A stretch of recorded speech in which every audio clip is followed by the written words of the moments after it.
Bismillahirrahmanirrahim. Assalamualaikum warahmatullahi wabarakatuh. Semuanya yang saya hormati, Allahumma sholli wa sallim wa barik ala nabiyina Muhammad wa ala alihi washabbihi ajmain. Kita akan membahas latihan UAS kedua. Contoh kalimat yang harus dibuat: ya ibu, pasaklah daging sapi di dapur. Kalimat di atas adalah kata perintah atau fi'il amr karena ada kata suruhan dan memakai tanda seru. Suruhannya apa? Pasaklah. Yang diseru atau yang disuruh adalah ibu. Ini anggap saja yang menyuruhnya ayah. Ibu kalau disuruh karena berada di hadapan yang menyuruh, maka menjadi anti kedudukannya atau kamu perempuan. Karena di hadapan kita yang diajak bicara atau di hadapan yang menyuruh. Kalau kalimatnya ibu sedang memasak, maka ibu itu menjadi dia perempuan seorang. Jadi kalimat berita menyatakan ibu sedang memasak. Ibu berarti di sini menjadi iya. Kalau ada pakai ya langsung di hadapan kita, pakai ya itu kan berarti menyuruh. Berarti itu menjadi kamu nanti.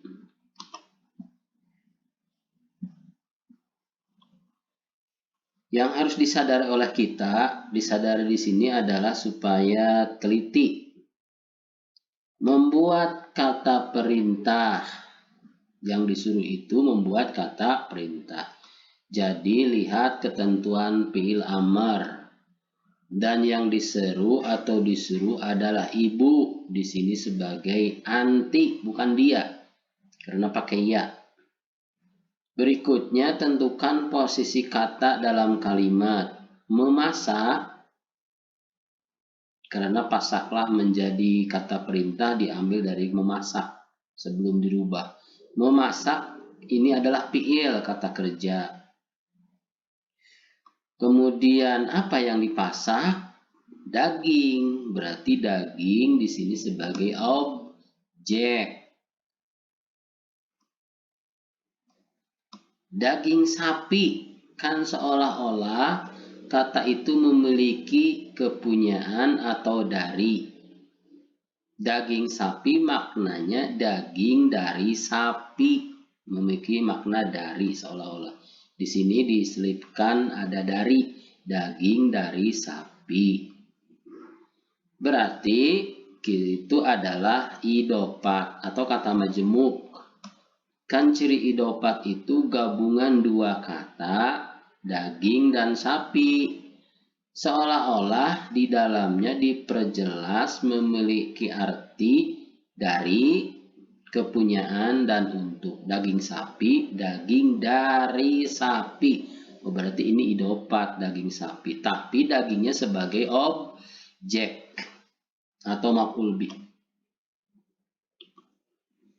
Kosakata yang diberikan memasak tadi ya kata kerjanya ini. Tobakho yatbakhu, yang telah, yang sedang. Daging itu bahasa Arabnya lahmun, sapi baqaratun. Kalau di Arab di kopi itu jadi gin, bagara, bagar. Kemudian dapur atau tempat memasak itu matbah. Dari sini sebenarnya ada ketentuan khusus. Umun itu ibu. Ingat di sini ibu bukan ibukunya, umun. Maka sidak seharusnya. Kata-kata yang diberikan nanti dalam ujian misalnya ini. Karena ini kata perintah, sudah sadar tadi. Maka cara membuat kata perintah yang kata kerjanya 3 huruf. 3 huruf di sini adalah kata kerja dilihat dari kata telahnya. Tobakho. Tobakho itu kan 3 huruf. To, ba, dan kho. Jadi dianggap kata kerja yang 3 huruf. Cara membuat kata perintah yaitu ambil dari kata kerja sedang. Yang mana tadi? Yaitu yang yatbakhu. Kan tobakho, yatbakhu. Di sini nih. Nah ini tobakho, yatbahu ini telah, ini sedang. Berarti ambil yang dari sedang. Ketentuan cara membuat kata perintah itu diambil dari kata kerja bentuk sedang, yaitu yatbahu. Ya dan sakalnya buang. Ini ya yang pertama. Ganti sama alif. Dibuang, ganti alif, huruf akhir dimatikan atau disukunkan. Kemudian ya dan alif ya dan patahnya dan sakal yang sudah dibuang diganti sama alif. Huruf alifnya diberi sakal kasroh. Pengganti ya dan patahnya itu huruf alif. Huruf alifnya diberi kasroh. Nah, jadi yang tadinya itbah kan ya dan sakalnya dibuang ganti sama alif.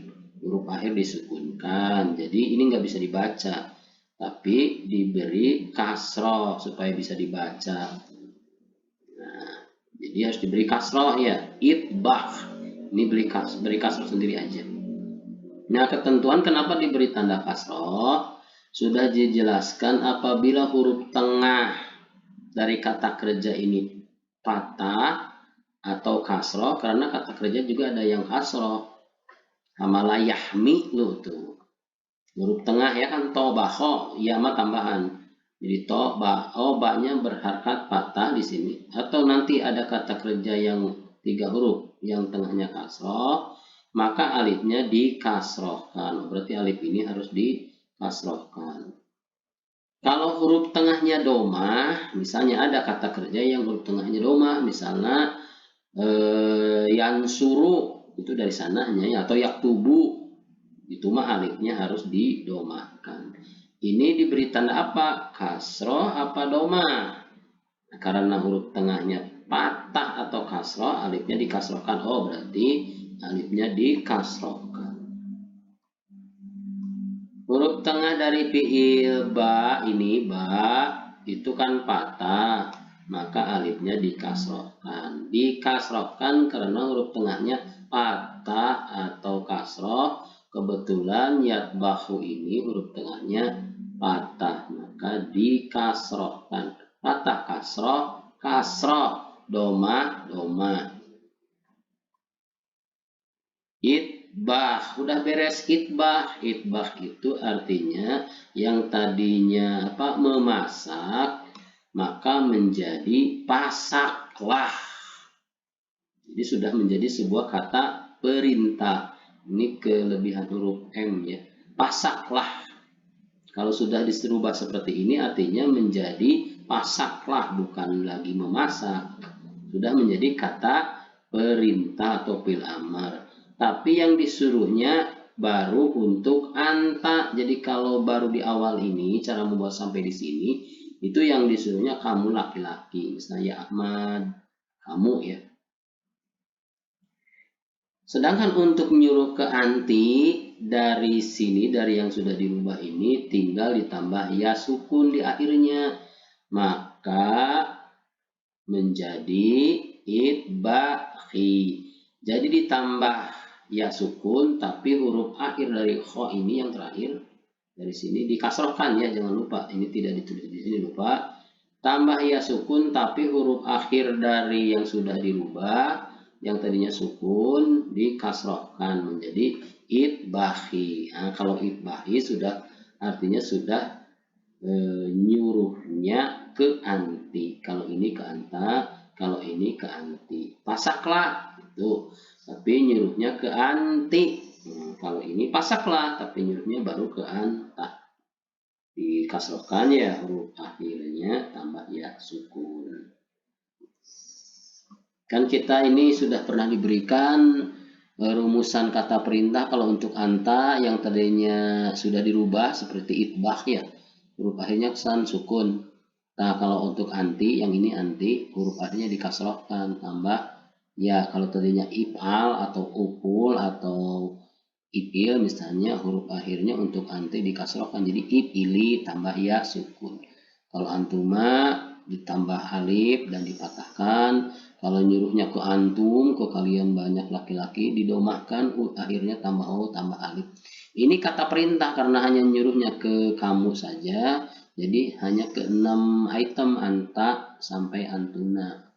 Ini bukan kata kerja telah sedang ya, ini mah kata kerja perintah khusus ketentuannya.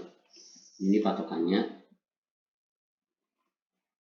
Berarti sudah sampai ya umma, ini patah karena ada ya, ini belum dijelaskan kenapa jadi patah. Ini bukan ibuku ya, nyuruhnya kan ya ibu, bukan ibuku.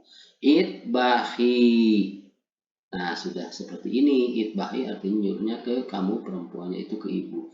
Jadi ya ibu, pasaklah. Jangan jadi ibuku, kan perintahnya suruhnya ya ibu. Kalau ibuku jadi beda lagi, jadi ya umi gitu.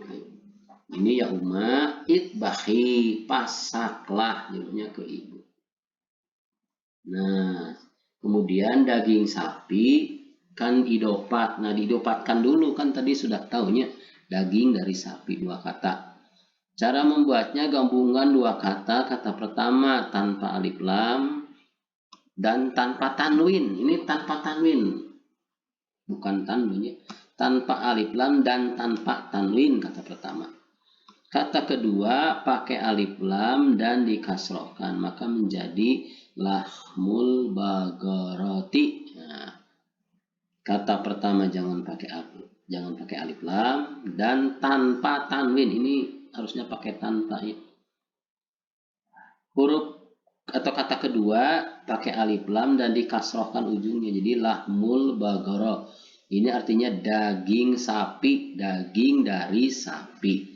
Ini masih berdiri sendiri, belum menjadi objek. Kalau digabungkan dengan kesini kan daging sapinya jadi objek, maka ketentuannya sebagai berikut. Karena daging sebagai objek, kita tahu kalau objek tunggal dipatahkan, maka lahmnya ujungnya dipatahkan menjadi lahma. Nah, lahma al-baqarati. Nah, kenapa ini tidak pakai alif lam? Kan ininya idopat, tapi karena idopat ini sebagai objek, maka yang dipatahkannya kata yang pertama saja, yaitu yang lahm. Jadi yang berubah-ubahnya yang lahm, jadi lahma. Ini beri patah oleh Anda supaya ingat, jadi lahma al-bagara. Kenapa pakai patah? Karena ini objek. Jadi kalau ada idopat, 2 kata yang digabungkan, yang berubah sakalnya itu yang kata yang pertama. Kalau jadi objek ya patah. Itu kemarin sudah latihan UAS sebagai objeknya. Kalau kena huruf jar berarti lahamnya jadi lahmi gitu. Jadi ini karena objek silahkan dipatahkan oleh kita lahmal bagarah. Nah, jadi kalimat ya ibu pasaklah daging sapi menjadi ya umma itbahi lahmal bagarah. Ini objek tapi dalam sebuah idofat. Ini itbahi kata perintah tapi nyuruhnya ke anti. Kalau ke anta itbahnya tadi. Nah, tinggal di dapur. Di atau pi adalah kan huruf jar. Dapur harus dikasrohkan karena kena huruf jar.